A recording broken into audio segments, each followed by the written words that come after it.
Doug here. I figure it's time for an update. I'm working on this 326 project. You guys have been following along. Thanks for all the comments. It's been wonderful.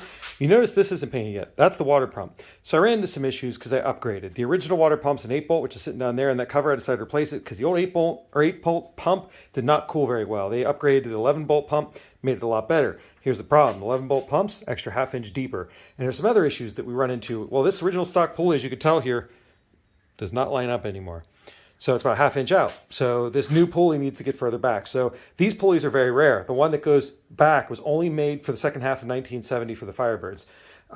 So they're sold out everywhere. I found a guy on eBay that had one mislabeled. He measured it for me and was able to verify that it was the correct one. I spent way more than I should have on it. It should be here Tuesday. So I'm excited to see if that actually lines up and works. Otherwise, it's going to be interesting.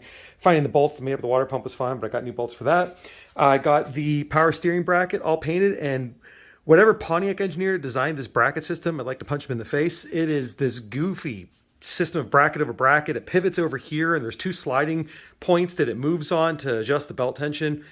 Very weird. The alternator, if you notice, is still ugly. That's because this is an old 65 amp 10 SI. I'm going to get rid of that and get myself probably a 200 amp one to stick in there. It is a nice snug fit on the back of the valve cover, so it's going to be fun to make sure the new one fits. The other thing I ran into by changing the brackets here is there's a bracket that goes from here straight down to the water pump. Doesn't fit anymore. So I'm going to have to measure this out and plasma cut a new bracket and match this original curve, which is going to be lots of fun. Intake manifold. Original one had the stock hex head bolts, which are almost impossible to get a wrench on down here to tighten them up. So I converted them all to Allen head cap screws. So I believe those are grade 9.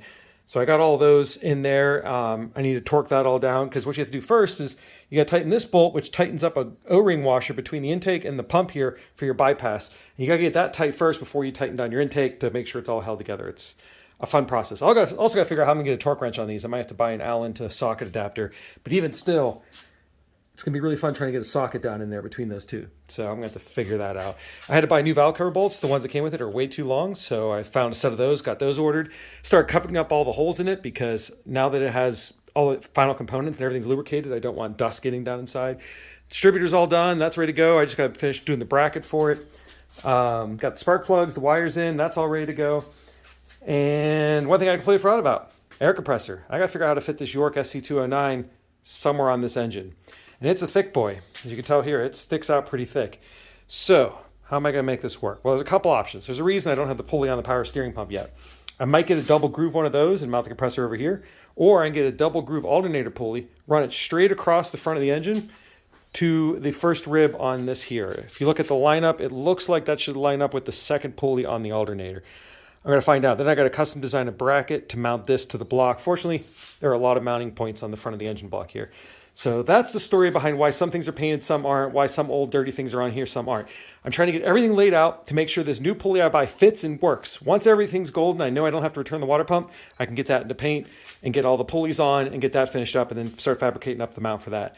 Next fun project is going to be the headers. I have an original set of long tube headers, somewhat rusty. So I'm going to have to build a sandblasting booth because the little one I have, that one, isn't big enough to fit the headers in. So it's going to be fun to figure that all out.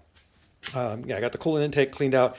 One fun thing I discovered with this guy, previous owner had this intake, didn't realize it was aluminum, and they pretty much stripped almost all the threads out in there. So I'm going to have to see if I need to helicoil it, but it does seem to tighten up, and there's not a whole lot of pressure on that, given the size of the fitting. So I have a feeling with 2 threads and a good bit of thread sealant, that should be fine, but that is definitely something to watch. So thank you guys for staying along with this whole project and giving me comments. Greatly appreciated. I also like the Black Valley pan, so it turned out really nice. Thanks again for your suggestions, and thanks for watching.